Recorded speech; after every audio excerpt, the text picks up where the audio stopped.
Thank you for being here.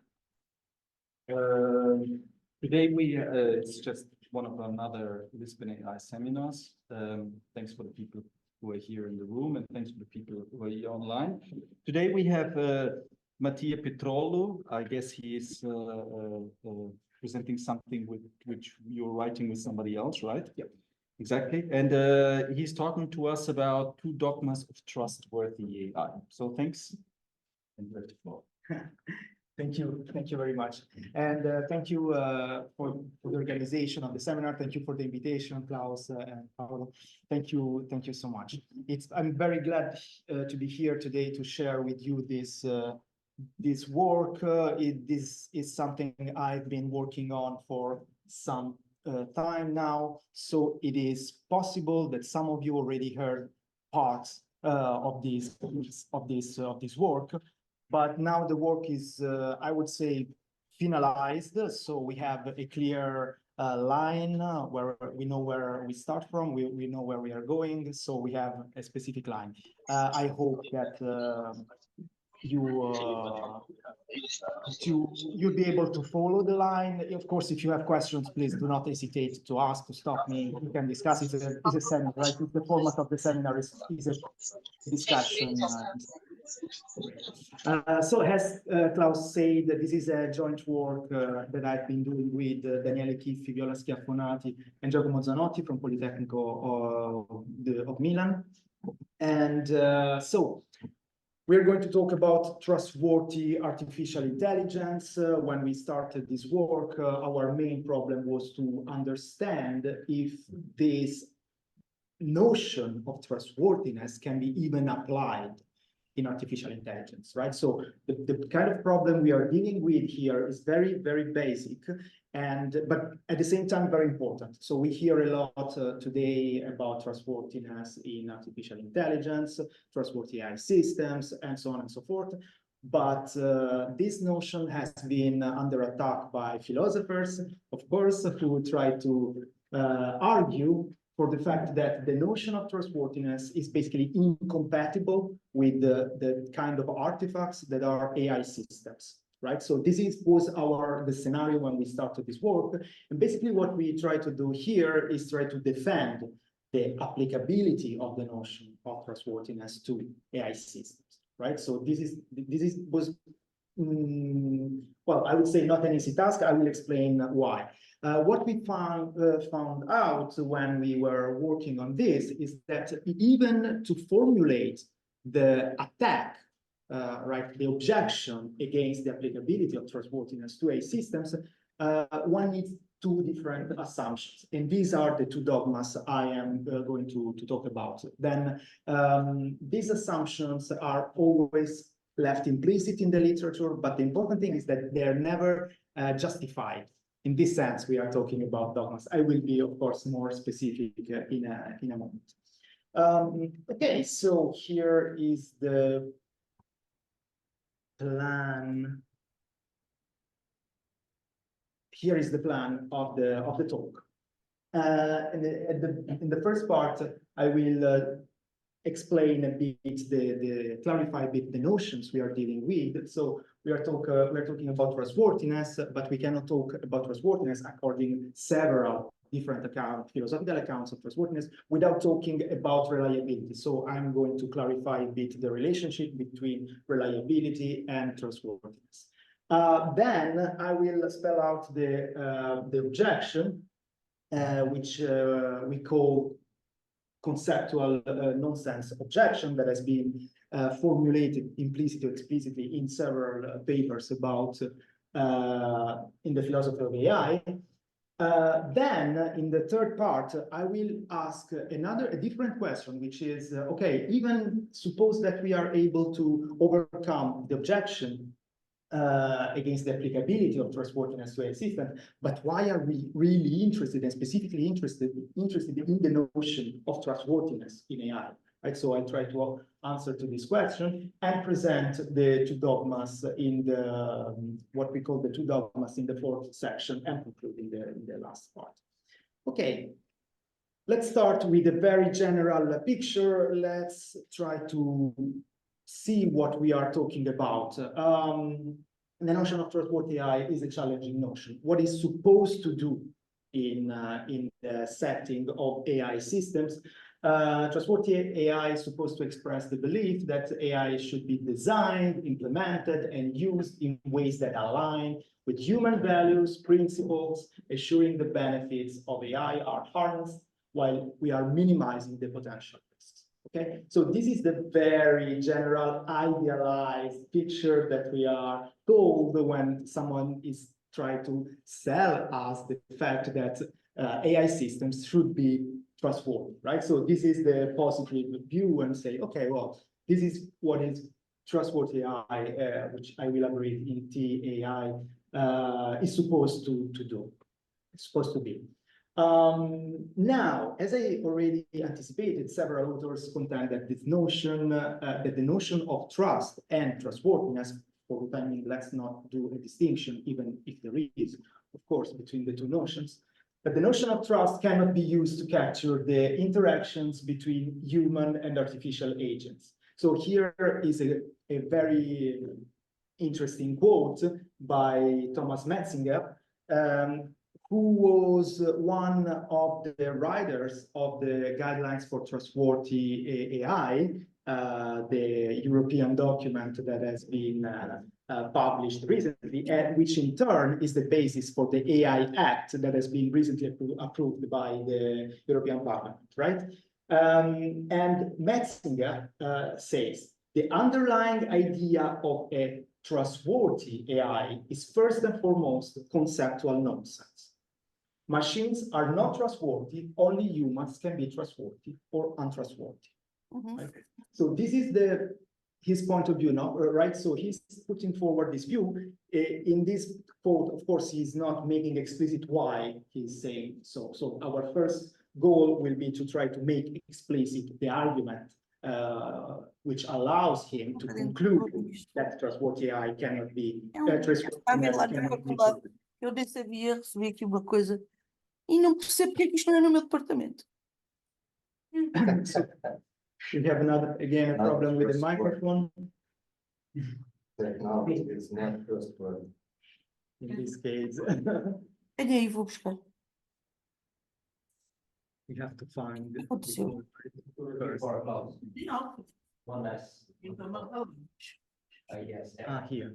No. Okay. Thanks. Thank you. So we are at this point. One of the first goals we said is try to make explicit the argument underlying Metzinger conclusion. First, let's try to be clear about the notion of trustworthiness, a bit more specific about the notion of trustworthiness, at least not in the case of AI systems, but in the case of interpersonal relationship, right? So the notion of trust as we usually use it. Of course, in the literature, as it is usually the case, we have several possibilities, several notions. So several philosophers, sociologists, everybody who is interested in the notion of trust has his own view about the nature of these notions, trust and trustworthiness. But there's an interesting thing is that there is a common premise that is the fact that trust necessitates what is called reliance. Okay, so consequently, trustworthiness hinges on reliability. Okay, so here is a characterization of what reliability can be taken to be. Relying on X to do Y means acting on the basis of the assumption that X will indeed perform Y, right? So think of the easiest example you can think of. You want to use your phone or your laptop outside your house. You don't have a charger with you, and you rely on the battery, for instance, of this device. Okay, so this is a form of reliance. Is it possible? So the first question is the following: is it possible to attribute reliance in the case of interpersonal relationships between when we are talking about human interaction? My answer is yes. In this case, think, and moreover, reliance can be distinguished from trustworthiness. An example, the example I have in mind is the following. Let's imagine that I want to borrow Klaus' van for the weekend. Okay, let's suppose that I want also to steal his van, because the van is fantastic, it's incredible. Don't worry, it's just a fictional example, but let's imagine this scenario. And let's assume that Klaus knows that I want to steal, that I invite in his van. I think that is too beautiful, that I have to have it, but I do not have the money, and I want to steal. So let's assume that he knows that bit of information. He also knows that I'm not going to steal indeed the van, but why? Because I'm afraid of the consequences that will follow from this act. Okay, so what are the possible consequences? I can go to jail, I can lose my job, and so on and so forth. So bad consequences, right? So in this case, let's assume that he's going to borrow his van to me. Okay, in this case, if he borrows the van to me, for me, this is a case of reliance. So he's relying on me bringing back the van to him, but it's of course not the case of trustworthiness. So he doesn't trust me. Okay, so something in this case is missing. So there can be reliance in the case of interpersonal relationship, and reliance diverges from trust. Okay, something is missing. So there is a gap between reliance and trustworthiness. Reliance is not enough to ensure trust. What should be added? Okay, so here again, we have several possible answers. We are going to focus here on what we call the motivational accounts that are basically can be considered the mainstream view in the philosophy of trust and trustworthiness. These accounts share a common feature in their definition of trust, which involves both reliance and an additional non-epistemic factor. For instance, the trustee's goodwill or interest or moral obligation. Right. So what was missing from the example is that I'm not trustworthy because I'm not morally, I don't feel morally obliged to bring back the van to Klaus. Okay, that's the answer that the motivational accounts give to the gap, to explain the gap between reliance and trustworthiness. Okay, so what are the advantages of taking into account this view? Of course, as you have understood, the motivational accounts will form the basis in order to make explicit the argument against the applicability of trustworthiness in the context of AI systems. What are the advantages of using this kind of accounts? Well, motivational accounts offer a clear distinction between trust and reliance, right? As certain the trust is grounded in a moral dimension. It is clear. Okay, the problem in this case is that, as you can already see, probably this account of trust cannot be directly applied to the case of artificial intelligence systems. Okay, so why? Of course, because we are talking about paradigmatically human features, right? Moral obligations and so on and so forth, which AI systems lack. Consequently, the systems cannot be considered trustworthy in any meaningful sense. So let's make this kind of reasoning or argument explicit and label it conceptual nonsense objection. Okay? The argument is very easy and goes as follows. X is trustworthy only if X possesses the appropriate motivations, goodwill, and or adheres to moral obligations toward the trust. This is the assumption given by the motivational account, right? However, AI systems lack motivation, goodwill, and moral obligations. Right? So this is the other assumption. And the conclusion, therefore, AI systems cannot be deemed trustworthy. It's a very easy argument, two premises which seem basically reasonable, and the conclusion that AI system trustworthiness cannot be applied to AI systems. Basically, here we are talking about a categorical mistake when we are applying a category which does not belong to the field of application. Okay. Okay, so let's take a step back. So we are going to deal with the conceptual nonsense objection. But before that, let's take a small step back and ask ourselves, why do we need more than reliability when we talk about AI systems? And let's try also to figure out what is, in the case of AI systems, reliability exactly. Okay, so in this case, our answer of the fact of why we need to use more than reliability when talking about artificial intelligence is a more of a pragmatic kind of reply of us. Okay, so the notion of trustworthy AI indeed plays a crucial role in the European efforts to regulate AI. Okay, in particular, it has already been extensively employed in the ethics guideline for trustworthy AI, which I already mentioned before, which lay the foundation in terms of the AI Act. Okay, so basically all the theoretical apparatus of the AI Act is given by the ethics guidelines for trustworthy AI, right? So where the word trustworthy appears in the title even of the document. Okay, so the notion has already been applied, is in use. Okay, so our point of view is that, okay, let's try to figure out in which use it has been, why this notion has been put to use and why it can be useful.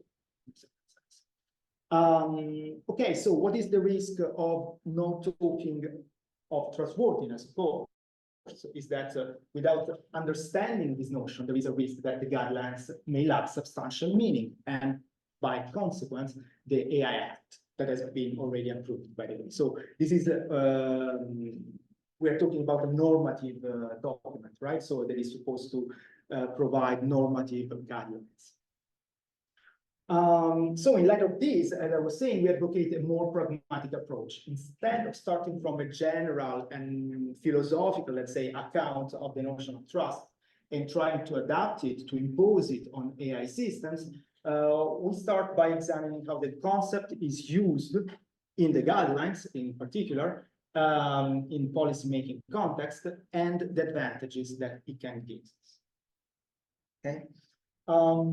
So first of all, I don't want to argue for the fact that we can extract in some way from the documents, from the AI guidelines, a definition or not even a characterization, a general characterization of the notion of trustworthiness, right? This is not the point. We are simply saying a much more weak claim. We are simply saying that the guidelines may provide some useful insights, right? So, for instance, an interesting aspect of the guidelines is that they emphasize that features linked to the algorithm's performance, such as accuracy, robustness, and resilience to attacks, do not encompass the complete picture in designing, assessing, and evaluating the AI system. So this is quite explicit in the guidelines, right? And there is this distinction that has been made, which at least for me makes sense. So factors like accuracy, robustness are fundamental in establishing whether an artificial system is trustworthy. They play a crucial role in evaluating reliability, right? So there are some pragmatic factors that are essential, that are crucial, but they help us to evaluate one of the components of the trustworthy AI systems, namely the specific pragmatic factors, which are accuracy and robustness, which of course are essential for an AI system. If the AI system is not accurate, doesn't provide good results, it's not robust, doesn't make sense to talk about this system. The system is just useless, right? And we identify with these aspects with the component of reliance, of reliability. Okay, but reliability is just one of the ingredients of trustworthy AI. Aspects such as the prevention of discrimination, algorithmic transparency, and accountability play a crucial role when it comes to a system's trustworthiness. So as we can see, there is more. Okay? There are technical aspects, robustness, accuracy, which are essential, which are necessary, but not sufficient in a certain sense to talk about trustworthy AI systems. There's more. So we claim that systems are not ethically neutral. We can see all the problems that have been created with the failure in facial recognition, so biases of all kinds, in particular racial biases, and other very important failure of the systems. So they're not ethically neutral, and they involve value-laden choices at various stages of the development and use of the system itself. So this is basically the reason why we are not content with the notion of reliability. In addition to being accurate, I repeat, and robust, systems should produce fair results, exhibit reasonable transparency, and undergo continuous assessment when transparency is challenging to achieve. Right, so we need to separate the two components. The reliability component is not enough. Okay, again, there's a difference between systems that are merely reliable, and in this case, we are identifying reliable with accurate and robust, and systems in which the reliability is associated with compliance with some ethical requirements. Okay. So this aspect of the design of and the use of algorithms of AI systems should be encompassed by a notion that goes beyond mere reliability. It takes into account ethical considerations. Okay. Now the question is, okay, we are at the point where we agree that reliance is just part of the story. There is something more. We want to go beyond mere reliance, and we conclude that we need to look for a different notion. Now the question is, what is this notion? Why this notion should be exactly trustworthiness, right? So why are we specifically interested in trustworthiness? This is the question. Why specifically the notion of trustworthiness and not some other notion, right? So I don't know, dependable. We hear talking about people talking about dependable AI or responsible AI. There are other options, but we are going to focus on trustworthiness. Why exactly? Well, our answer here is that there are similarities, relevant similarities between the case of interpersonal trust, meaning the human-human interaction relation that we analyzed at the beginning, between the case of interpersonal trust, which is typically taken as the paradigm of trust and trustworthiness, and the kind of relationship between user and systems that we have in mind. There are at least three different aspects that are salient in order to establish a similarity between the case of interpersonal trust and the case of artificial and human system interaction. The first, as we say, is the fact that trustworthy AI systems, just like trustworthy people, individuals, are first of all reliable. This means that they have to be accurate and robust in their prediction, classification, and decision, right? So this is a common feature between the case of interpersonal relationship and AI and human interaction. Reliability is a common part. But there is more. There is an ethical dimension that we want to account for, that we want to take into account. Like in the case of interpersonal trustworthiness, trustworthy AI encompasses an ineliminable ethical dimension. The design and use of AI systems involve a number of value-laden aspects, and these aspects play a crucial role in the evaluation of a system and trustworthiness. Okay, so we have to take into account notions like fairness, transparency, and so on and so forth, right? So, well, respect of human privacy and other value-laden aspects. So this is another similarity between the interpersonal and and human AI interaction. There's a final point, a final similarity, which is in place, we think, between interpersonal and human AI relationship. When we are talking about trustworthiness in the interpersonal case and in the human-machine interaction, there is always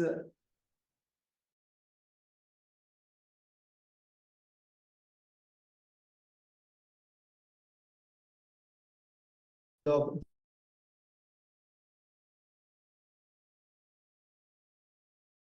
herself or himself vulnerable towards, with respect to the trustee, the person who is going to receive the trust from the trust.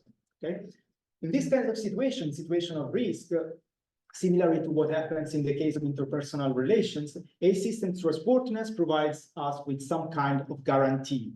Okay, so what is this guarantee? For instance, when in the case of interpersonal trust, guarantee is given by the fact, for instance, it's not okay. So there are several views in this case again, but one interesting reply from my point of view is that we have the guarantee that from the point of view of the trustor, that the trustee doesn't want to be blamed for betraying. Okay, so there is this idea of avoiding blameworthiness, right? So this is a kind of a guarantee, either from the individual point of view or from the social point of view. Okay, so there is this kind of guarantee. In the case of a trustworthy AI system, we can or should be able to count on the fact that the AI systems we employ are not only reliable, but also fair, transparent, respectful of human autonomy, and so forth, right? So there is this kind of guarantee here in place. Okay, so until now we say that we can use the notion of trustworthiness if we look things from a more pragmatic point of view. The notion has already been used in the documents, in the public documents on European policy making, and we know that I argued for the fact that the notion of trustworthiness is the right notion to use beyond reliance on pure technical aspects of systems. Let's get back at this point to the conceptual nonsense objection. Let's see how we can deal with this specific objection.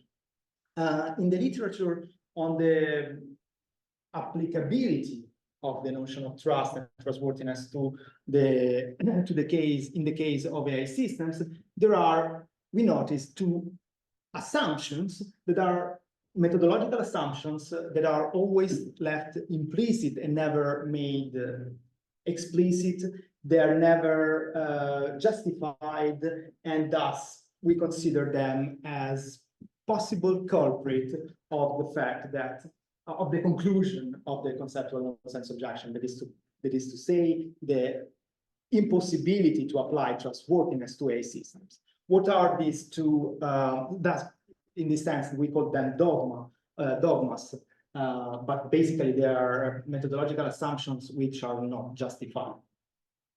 The first one is that trust and trustworthiness in AI should be uncompromisingly modeled on interpersonal trust, right? So the point is that when we what are we doing? What kind of game are we playing when we talk about trust in AI? We are taking the situation as a starting point, the notion of interpersonal trust, right? And we are trying to apply exactly the same notion in the case of AI systems.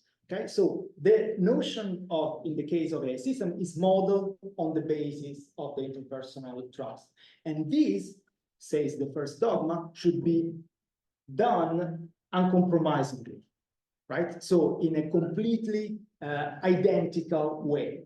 We call it a dogma because we find this assumption completely unjustified. The second one is that trust and trustworthiness are used literally in their application to AI systems. Okay, so when we talk about trustworthiness in AI, we are talking literally about the notion of trust and not something else.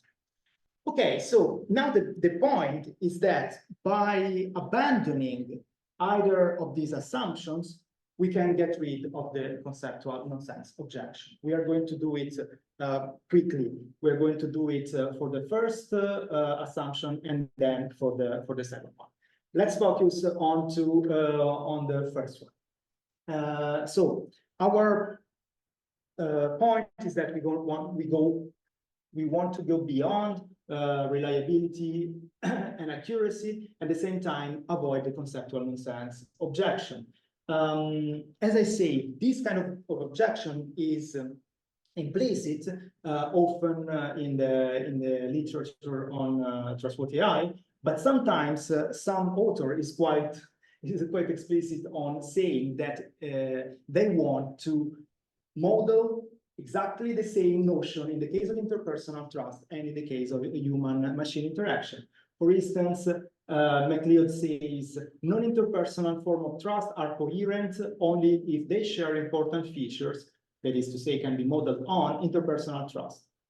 Or Ferrario and his collaborators say that we should strive as much as possible to identify a meaningful concept of trust that is applicable to human-human and human-AI relations, right? So there is this idea that there's exactly the same kind of property and relation should hold in both cases. What happens if we abandon this assumption? So basically what we are going to argue here is that we can separate the notion of interpersonal trust, right? Okay, so the notion of interpersonal trust, which is labeled HH because of human-human interaction. And in this case, this kind of trust has to do with the trustee's interest, motivation, and moral obligation, as we have seen. And we are going to separate this notion from the notion of trust in an AI system, which is labeled HAI. This kind of notion should capture features such as respect for human autonomy, algorithmic transparency, and fairness. Okay. Okay, so we want to separate these notions. We have two possibilities. We maintain a single notion of trust by making it very general. Of course, the advantage in this case would be conceptual simplicity because we abstract in a certain sense the notion from its practical feature. But of course, in this case, we would lose the distinctive feature of HH interaction and HAI trust. What we are going to do is that we allow for two separate specific notions. So what is the main idea? Here, the main idea is that there, as I said, there is a conceptual, what we call the common conceptual core, because the fact that they should not be modeled uncompromisingly in the same way doesn't mean that there is a common conceptual core. The common conceptual core, as I said, is formed by the basis of reliability. There are situations of risk and vulnerability that are involved, and in both cases there is an ethical dimension, right? So these are the reasons why we wanted to talk about trust and trustworthiness. Perfect. At this point, we split the ethical dimension into separate paths. Right. So in the case of human-human trust, we have motivation, interests, moral obligation, things that pertain explicitly to human beings. On the other hand, the notion of HAI trust concerns human autonomy, transparency, fairness, and notice that the list is not complete. So we can always add something else. We are not arguing that this is a closed list of properties. Okay. Quickly, let's go back to the second assumption, the assumption that trust and trustworthiness are used literally in their application to a system. One can drop this assumption and say that talk of trustworthy AI should be understood in terms of metaphors of loose talk, right? So we are not obliged to talk literally about trust, but maybe we can think of, when we talk about systems of AI and talk about their trustworthiness, we are thinking about some kind of metaphor, which would not be that strange because in AI, we use a lot of metaphors. And okay, so this is a good way to go if one wants to avoid the split of two different notions of trust, as we have seen in the first case, while maintaining that this notion goes beyond mere reliability. Okay, so one can maintain that AI systems share some relevant properties of trustworthy entities, although it is literally false that they can be trustworthy. So how can this be done in practice? Very quickly. I don't want to go into the details of the theory of metaphor, but I will just give you an example just to see how exactly this can work. Let's take the example of the sentence, the lawyer is a shark. We have the tenor, what is called the tenor that is the lawyer. We have the vehicle of the metaphor that is shark. And of course, we have the important part, which are the common grounds. Okay, so what happens in the common grounds is, of course, that we make a selection of some properties that can be applied and some other properties that have to be excluded. Right. So in this case, for instance, when we say that the lawyer is a shark, we think of the fact that he can be aggressive, merciless, and so on and so forth. But we exclude some other characteristics that are typical of the animals, right? So breathes through gills, has fins, and so on and so forth. So something like this can happen in the case of AI system. In this case, if we dub a system trustworthy. In this case, the tenor is the system, trustworthy X is the vehicle. And again, in the common ground, we have to select some salient aspects, some salient properties. Okay, so for instance, in this case, as we have seen, we have the basis of reliability, the ethical dimension, the risk and vulnerability involved from the point of view of the trustor. Of course, in the case of AI systems, we have to exclude some properties, right? So for instance, the fact that an AI system has the right intentions, or the fact that it has moral obligations, and so on and so forth, right? So this could be very interesting. And this, as I was saying before, is consistent with the scientific practice in the field of AI, which makes extensive use of metaphors.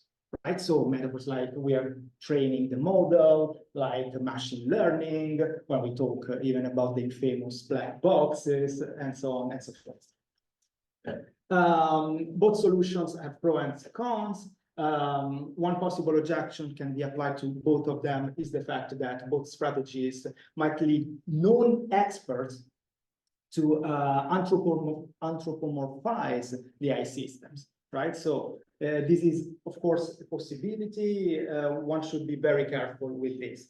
But there is something, at the end, we do not have a precise answer on which one is better, but we think that we take a bit more risk when we talk about the possibility of using metaphors in the case of AI systems.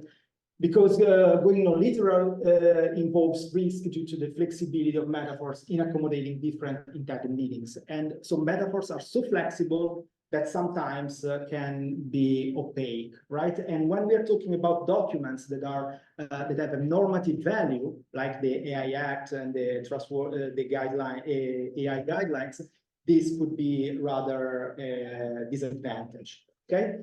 Okay. I conclude 30 seconds. We argued for the fact that the notion of trustworthy AI encompasses both AI systems' reliability and value-laden aspects of their design and use. This fact put forward the problem of the conceptual nonsense objection, but this objection we argue that can be avoided by abandoning two separate methodological assumptions. Either we make conceptual distinction between human-human and human-AI trust, or we use and understand trustworthy AI as an instance of metaphorical and loose talk. Of course, I conclude by saying that this is not the only option, as I said. So I put forward our reasons why we want to apply exactly the notion of trustworthiness in the case of a system, But there are other options that are worth exploring. For instance, the notion of responsible AI. And thank you very much.